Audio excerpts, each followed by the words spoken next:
Hey, Seekers, and welcome back after our summer break. I'm your host, Julienne Irons, and today we're kicking off a brand new series exploring one of the most uncomfortable and most human experiences we all have: comparison. Now, most of us know what it feels like. Someone gets the promotion, a friend gets married, a business takes off, an actor books the role you wanted. Yeah, I definitely know what that feels like.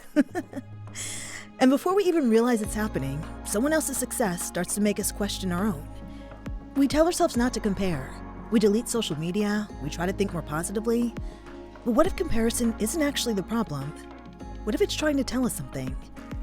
To help us begin answering that question, we're starting with the practical perspective. I'm joined today by licensed marriage and family therapist Jillian Blank. Jillian takes a nervous system-informed approach to therapy, helping people navigate anxiety, life transitions, trauma, and the patterns that quietly shape how they move through the world.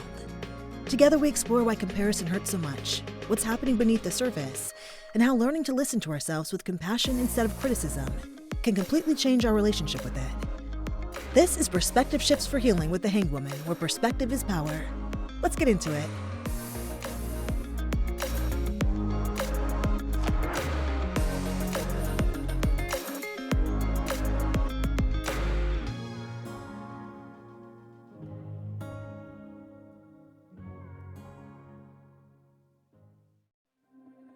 So, Seekers, one of the things I've realized over the last year is that building a business can start to feel like you're constantly looking outside of yourself for the answer.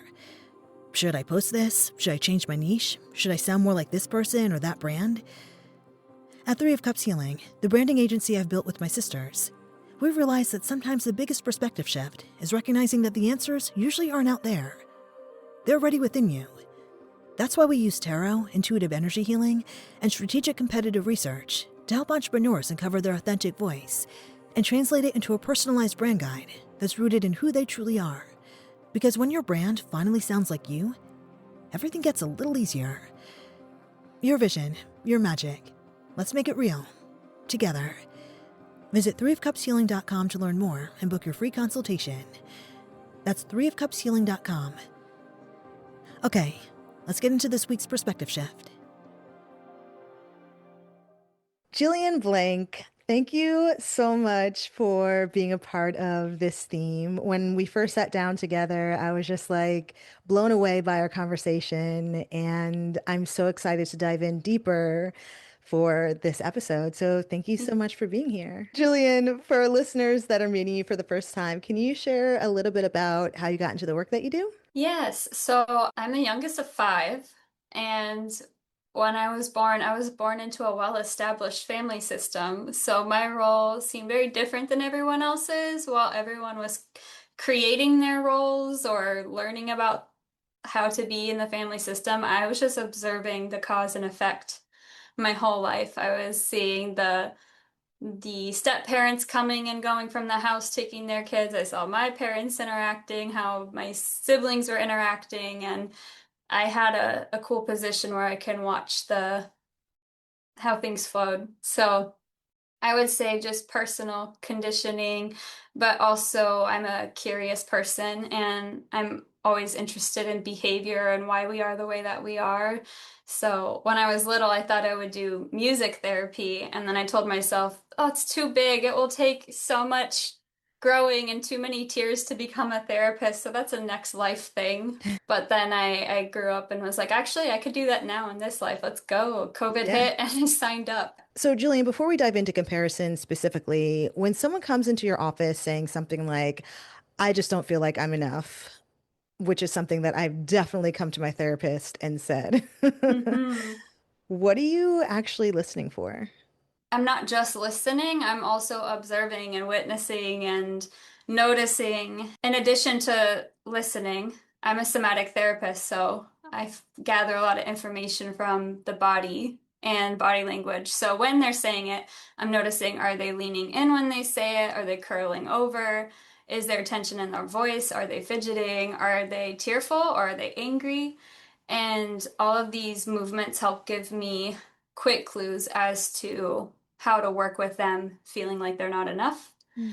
So I notice some people hear their voice saying the statement, and before even listening for my response, they're already moved to tears or I often see shoulders come up to their ears, almost like they don't even want to hear what comes next. So when they say I don't feel like I'm enough, I just watch them listen to themselves, sit in that space, and I try to see if I can listen for how to meet them where they're at and offer a response that might be different than what their body appears to be bracing for. I guess the question should have been, what are you looking for?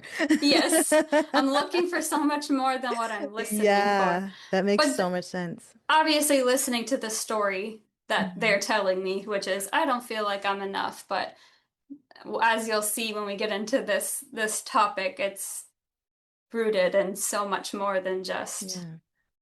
the feeling of not being enough. So comparison is something almost all of us experience at some point in our lives. From your perspective as a therapist, why do you think it's such a universal part of being human? Historically speaking, we compared for survival. And in the present times, it's social survival. So we want to feel like we belong, we matter, we are loved, and we are connected. It's kind of the basics of comparison. So how does comparison make us feel loved and like we belong? It brings us closer to what we are consciously or unconsciously valuing, Mm. which I'll get into more of the value Yeah. aspect, but I think we often mistaken what we value based on our conditioning. So maybe we see someone who has a six pack and we don't, and we're like, that looks great. Let's go for that. I want that. I wish I had that. But maybe in this season of life they aren't able to, for one reason or another, value what comes along with that lifestyle just yet. In a nutshell, that to them in the moment is representing if I had that, I would feel safe. If I had that, I would look cool. If I look cool, people will want to spend time with me, or they'll love me, or I'll be a part of the community. So I know we often blame social media for comparison. It happens all the Hmm. time. Like, take your social media apps off your phone, stop looking at other people's lives, stop comparing Hmm. yourself to other people. But I feel like it starts earlier than that. Hmm. Where do these patterns usually begin for us? I really appreciate this question because it points towards the various layers of being a human who compares. So, as I was saying earlier, on a basic human survival level, our ancestors had to survive harsh conditions and they had to compare what kept them from dying and what contributed to their survival. But when we flash forward to present times, that instinct is still there. But seeing that our bodies can survive in most societies, which I say lightly as we still have horrific things happening in other countries in present time. But speaking from that perspective, we have relatively better survival now. So we put our focus on social survival. And that looks like surviving our jobs, our families, our friendships, our communities. And social media is its own special place for comparison. It's the comparison app for most people, but Yeah. I would say that these patterns begin long before we're born. Long before we're born, because it goes all the way back to our ancestors Hmm. and what gets passed down to us. Yes. Yeah, that's so fascinating. So we have these early relationships and experiences. How do they shape the way we measure ourselves against other people? Hmm. I would say our early relationships and experience shape everything about how we measure ourselves against other people. I believe that we are born unconditioned. For example, we aren't afraid of dogs or falling down unless we are taught to be afraid or we witness fear about these interactions from our family or friends. Yeah. So, witnessing people around us across many social contexts, we learn fast how to assimilate to our environment and how to respond to it. And when I was thinking of this question, the example came of early on, a lot of kids hear their family say to them, "Why can't you behave more like your brother?" Or "I love how accommodating and quiet you are." Or "You're so well behaved." And sometimes these comments are overtly shameful and sometimes they are covertly shameful. But we learn who and how to be before we become more conscious and aware. And that begins our comparison journey. Now, sometimes we can celebrate someone else's success without it affecting our own sense of worth. But I know that I have struggled with this, Mhm. right? I make it, if somebody else has success, I make it feel like I am falling behind. Why is this? What makes the difference in these two things? Why can I sometimes celebrate someone else's success without affecting my own self-worth? And other times I feel like I'm completely falling behind. So earlier I mentioned the values piece, and value plays a huge role in our ability to navigate the world as a regulated human. So society is loud and its expectations, and it can be a very scary journey to drown out all the noise and courageously ask ourselves, what do I want and what do I value? So some people never get a chance to have enough safety and regulation to genuinely ask this question based on their conditioning or culture or privileges. But when we can identify what we value, it tends to be a gentle, loving desire because we tend to value connection, intimacy, patience, love, health, family, community, stability. And for a long time, for example, I compared my body or my anxiety, my job, my ability to speak, basically everything about myself. And when I tried to be more like others, it resulted in compulsive behaviors or self-hatred, burnout. So, like on my healing journey, it was only after enough self-hatred and burnout that I began to genuinely care for myself and learn about what I value. So I kind of pull from my own experience. For example, I realized that I now value health and feeling good more than crashing my blood sugar for a temporary high. I learned that I'm neurodivergent and sometimes I need breaks from sound or I need to stim out with a fidget. I learned that I have OCD and I value feeling better and healing my symptoms than feeding my symptoms with reassurance. I have changed my relationship with food. I've treated myself with more understanding and compassion, and that's all led me to be able to see other people's success differently. So now when I see people being successful, very rarely does dysregulated comparison happen for me. I have a genuine love seeing people go after what they want because I'm going after my values. And still, at times, pain will come up. For example, recently, someone in my family is in the music industry and they're doing really well. And my inner child wanted to be recognized like them. And I'm like, why am I not doing music?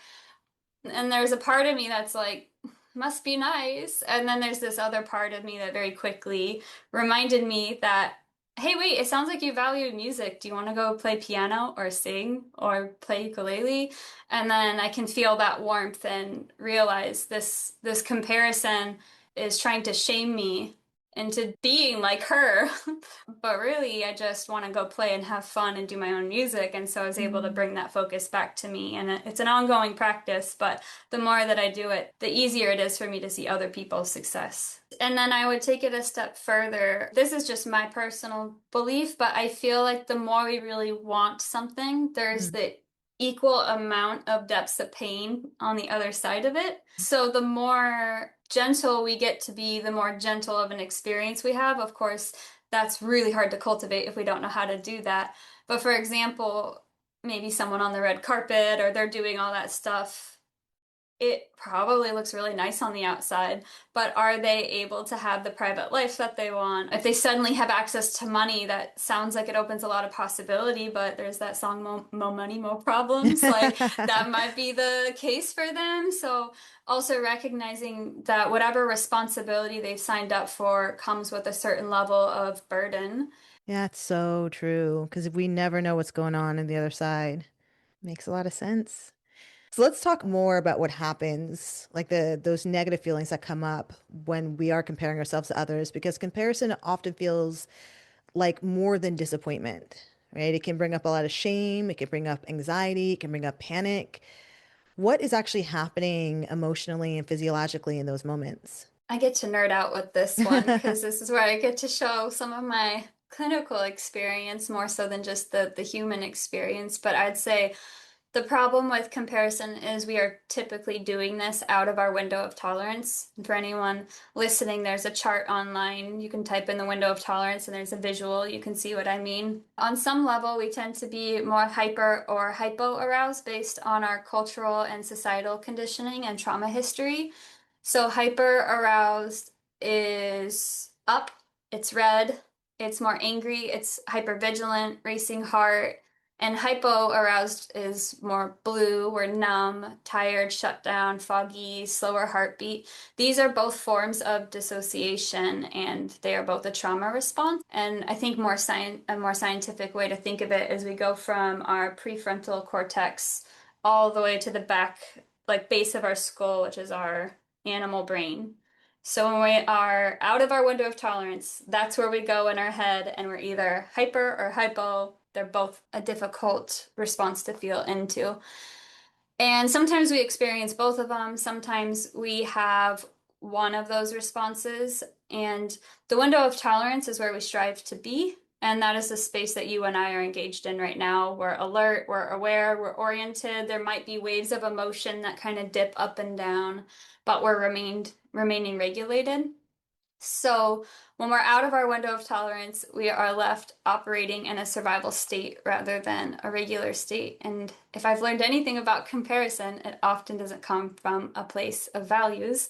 It comes from a place of shame. Shame is, it's a feeling, and we're not always dysregulated when we're feeling shame, but there's pain behind shame. So sometimes we can use comparison from a loving, regulated state, but if you have experienced trauma, and by trauma, I mean big or little, difficult life experiences that the nervous system has yet to metabolize, comparison usually keeps us striving in an unhealthy way. And comparison is meant to help us survive, which is temporarily reassuring, but it is unsustainable and leads to burnout and mental health struggles. Now, you take a nervous system informed approach to therapy. How does our Mm. nervous system influence the way we experience comparison? I like this question. What I love about our nervous systems is that they hold the truth of how we feel, and they feel everything from a pure place before words can even form a response. This is how we get gut feelings. It's how we immediately get triggered into a hyper or hypo-aroused feeling. The nervous system doesn't always react in a reasonable way. For example, seeing a dog bark in the car and feeling scared we're going to get hurt. Obviously, we're safe, but our nervous system is still can be afraid, but it does share the truth of how we are feeling. And the difficult part about being human is we are taught to respond to our nervous systems with protection, and rarely do we challenge these reactions, mostly because it's emotionally painful to feel into our nervous system when we're afraid or angry or hurt. And so when we witness someone doing something we wish we can do, or we admire or feel jealous of, our nervous system gives us feedback. And typically, this feedback sends the signal that it is dangerous that someone else is being successful, because it will ultimately result in us falling behind or us becoming a nobody. If we keep following that thought, we're basically afraid we're going to die. That's typically the root Wow. of all of it. So instead of feeling into this fear and working with it from a regulated state, we give into the fear and say, I will try harder and strive harder. And even though that's a way to protect ourselves from feeling bad, we are only fueling the cycle rather than stopping it. So how do we stop the cycle? What should I do Yes. instead? So a simple rule of thumb is I ask myself, am I asking this because I'm inspired, or am I asking this because I'm afraid? Mm. I'm currently actually in OCD treatment, as I recently went through a major life transition, and this has brought about a lot of pain, but a lot of healing. And something that I learned on this journey that was revealed is that I incessantly have compared myself, ruminated, future tripped about every possible outcome, and had no idea that this was existential OCD. And so my therapist and I named my OCD Karen, purely based on the social joke of someone acting like a Karen. But to all the Karens listening, I actually love the name Karen. But Karen really loves to take over, and I realize that when Karen is in the driver's seat, I'm not acting from a place of values or inspiration. I'm acting from a place of fear and reassurance seeking, which actually fuels OCD and anxiety in general.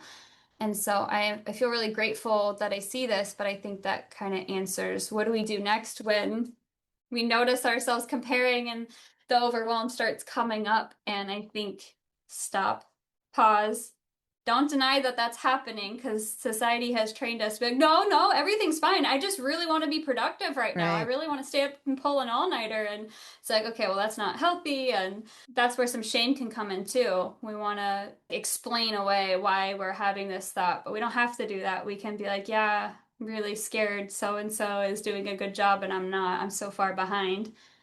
I think when we can recognize that that's happening, name it. Is this Karen? Is Karen in the room right now? Or actually, it could be parts of Jill. Maybe Jill's genuinely feeling like, hey, should we be focusing on something? But there are different somatic sensations that go along with it. One is pure panic and worry and looping and ruminating, and if I could just blah, blah, blah, blah, blah, then I'll have it. Whereas Jill will say, you know what sounds nice right now is maybe let's walk, let's go have a snack, let's have a stretch, let's have a nap, let's play with the cats, and then we get to decide how we want to get through this week. It's a different approach. I'm actually wondering too now, as I name this, if you notice ways that you can differentiate between maybe your version of Karen and parts of you. I definitely have a Karen within me. She is from New Jersey. She's got very big hair, a lot of eyeshadow. I can sense when it is panic and overwhelm and when it's inspiration. It was actually happened to me today where I felt myself comparing myself to someone and I started to panic and I started to get afraid and I was like, I need to do so many things. I got to do so many things. But then like my higher self sort of took over and she was like, no, actually what you need to do is take a nap. And I was like, She knows. oh. And I took a nap and I did a meditation instead of doing all the things I thought I needed to do to like survive. And that voice we all have access to, I think that's the voice we're born with. And then everybody scares it out of us or masks it with, yeah, that's there, but first let's see what your teachers think or your parents think or your sibling that has a stronger voice than you or your best friend who's very popular. It's like, first let's run it through that filter before we see what we want. Some people are just super lucky and they just have that strong voice and they tell everybody, no, I know what I want. But other people, not so much, like the people pleasers, the ruminators, the anxious people, and fortunately or unfortunately, a lot of us fall in that category. So this isn't something to develop. It's already there. It's a deconditioning or an unconditioning. And something I like to tell my clients is make a list of rules you made when you were young. See which ones you're still living by today. All of them still live by the same rules. Like people please to authority figures, or all angry people are angry so we don't talk to them, versus actually they're hurting underneath. That's why they're angry. Yeah. So we make all these rules and then we just live by them and we never challenge them. And that's kind of like another side tangent. But the way to be more present with ourselves is to see how you can quiet the anxiety, write all the anxieties down if you need to, and then say, but what do I want? And sometimes it also helps to see it through. Okay, if I became famous and I got that role, and then I was in that cool penthouse and I had that big grand piano by the window and I was like painting and I have infinite money and I never have to go anywhere. Okay, then what? Yeah. See it through. Are you happy at the end of that? See it through and see, like, is it actually crazy different? Because sometimes we just want to strive, but we don't want to picture what happens at the end. Yeah. And so start being present with where you're headed. Okay, Seekers, I think this is a really great place to take a break. We'll be right back with the episode. Grief doesn't move in a straight line, and it doesn't come with a clear path forward either. Seekers, if you've experienced loss, whether it's a loved one, a pet, miscarriage, or another life transition, Healing After Loss was created to support you through it in a real and grounded way. Led by trauma-informed intuitive energy healer Jasmine Irons, this self-paced course gives you space to process your emotions, understand what you're moving through, and find your own path forward with tools, reflection, and optional life support along the way. And because you're listening to The Hanged Woman, you can receive 10% off with code TheHangedWoman. Remember joy again and learn more at threeofcupshealing.com/HAL course. That's threeofcupshealing.com/HAL course. And the code for 10% off is The Hanged Woman.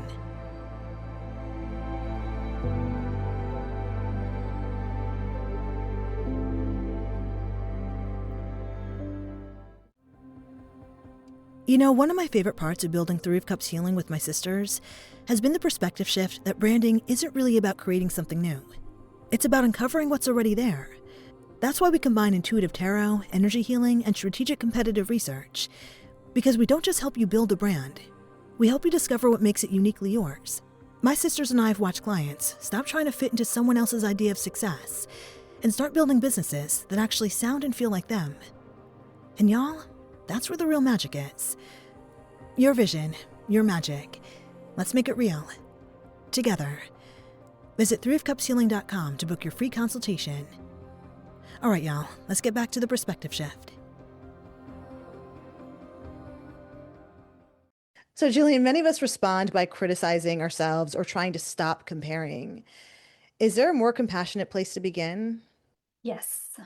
So, firstly, I like to notice the criticism and acknowledge it. So, I will say, as soon as I'm conscious that this is happening, I will say, wow, I am really disappointed that I'm reacting this way. And I'm really angry that I always react like this. And I'm feeling hateful and I'm feeling unworthy and ashamed. And this is touching on so much. This, for me, is the beginning of sitting with the pain in my nervous system. And I invite myself to sit with what comes up. Sometimes there's tears or a tight throat or anger, and I just watch it rise and fall. And sometimes it's a roller coaster. I'll just, okay, I'm good. Nope, not good. I'm still sensitive. Sometimes it's a matter of a few minutes. Sometimes it's hours throughout the day. Sometimes, depending on what's happening in life, it's a week. Or in this life transition I was talking about, I mean, this began when I got licensed, and my 6-year long checklist was non-existent. I made it to the end, guys. I got licensed. And then there I was. It feels like I made it to the red carpet, and then I realized there's life after that. Yeah. And I crashed down and had the worst, most debilitating OCD. And you and I talked about this in our last hangout, but I had to go on medication for the first time in a very long time. And as a somatic therapist, that brought up a lot of shame and overwhelm. And so I love the timing of meeting you and talking about these questions, because I'm living through this and it feels like a nice way to capture what I'm noticing. So in OCD therapy, I'm having to ride this roller coaster of the unworthiness, the shame, the anger. Part of the work we're doing is watching it rise and watching it fall until I feel more regulated. And then when the feelings settle, I have to practice speaking truth over myself. And I want to invite everyone to do this, because sometimes I'll say, I'm always this overreactive, or I'm never the best, or whatever. And the truth is that's not true. Right. Like, sometimes we're good at things and sometimes we're not. And I would say in OCD therapy specifically, what I'm learning is there's the obsession that we have, and then there's the compulsion that follows. And we want to expose that, but exposure is useless if we don't have response prevention. So we can expose ourselves to the barking scary dog over and over and over and over again and white knuckle it forever, or we can expose ourselves, cry, relax, notice that we didn't get hurt this time, cry and relax that we were still afraid that we were going to get hurt. And that's basically how I practice not comparing or not doing a lot of things that I do. And having compassion is to hold the truth of all of it. So I'll watch it rise and fall. I'll practice speaking truth and say, sometimes I do react like this every time, or some of the times, and sometimes I don't. And then when I feel more settled, I will ask, what does this particular comparison trigger in me that I can learn from? Because that pain is a really good teacher. It gets us in touch with our values and our desires if we take that invitation.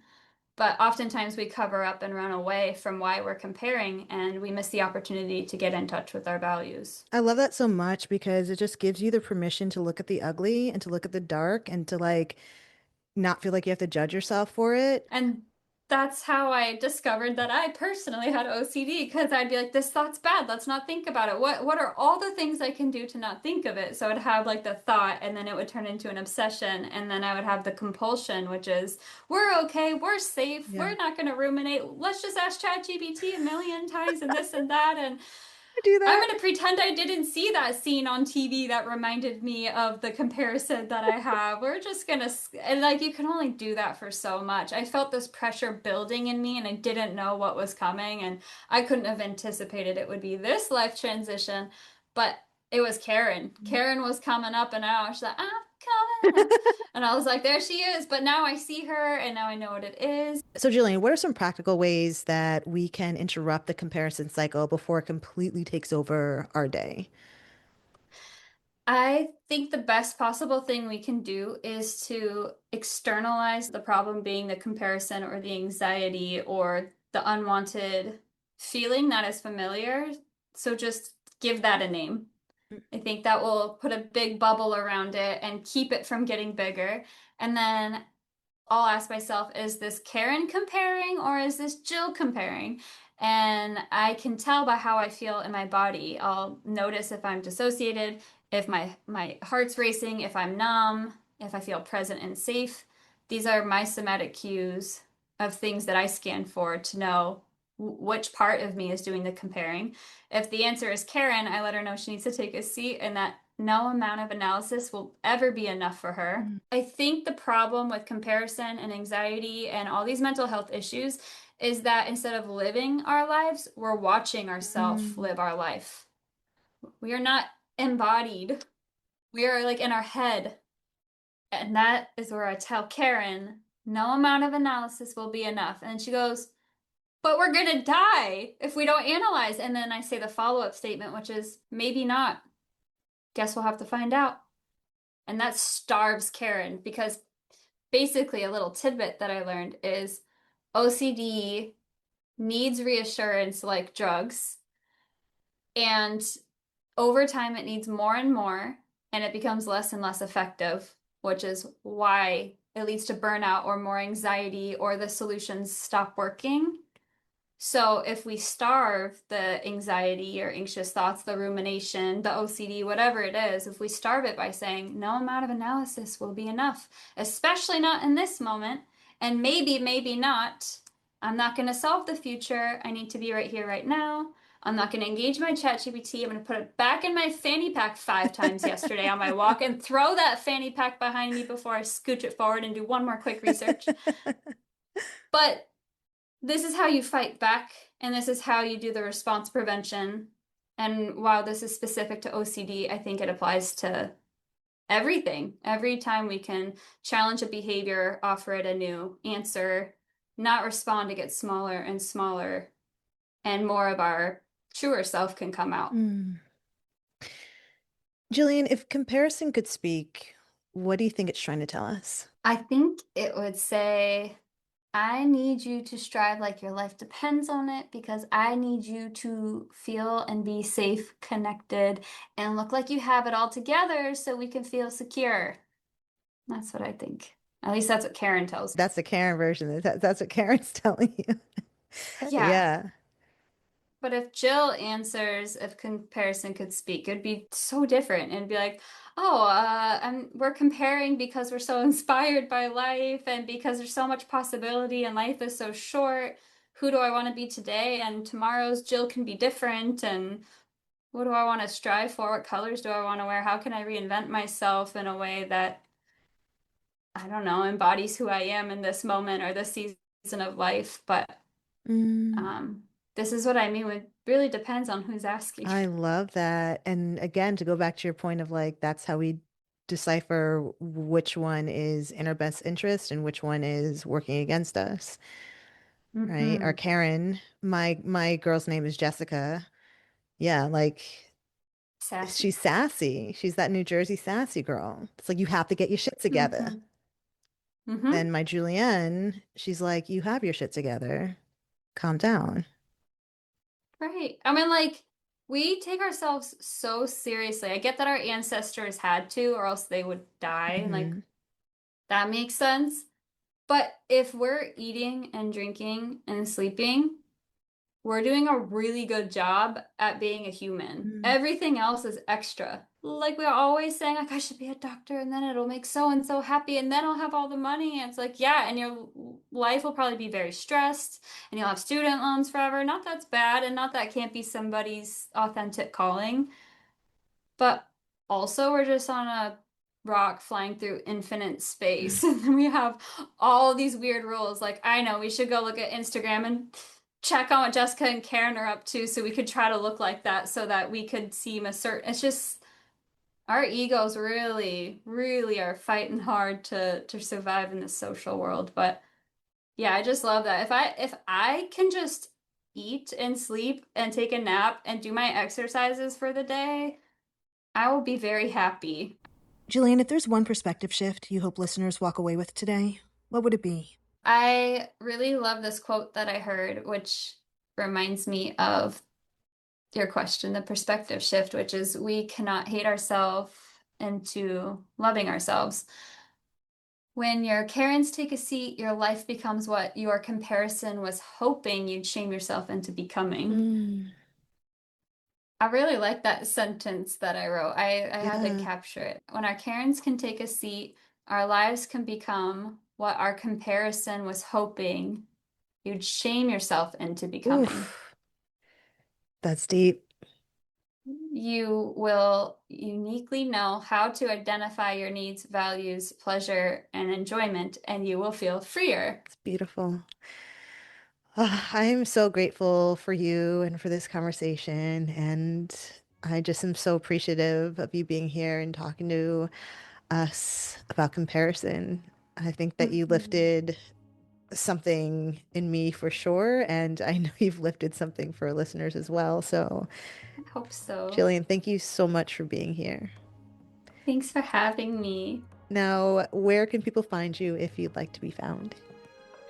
I have a profile on ZenCare, and you can read a little bit more about how I work. You can see a video about how I work, and for your audience, I would like to offer a discounted rate for the first 3 people that feel called to work with me. And yeah, you could email. My contact details are on my page. You can also find my website at jillianblank.com. Jillian, do you feel complete?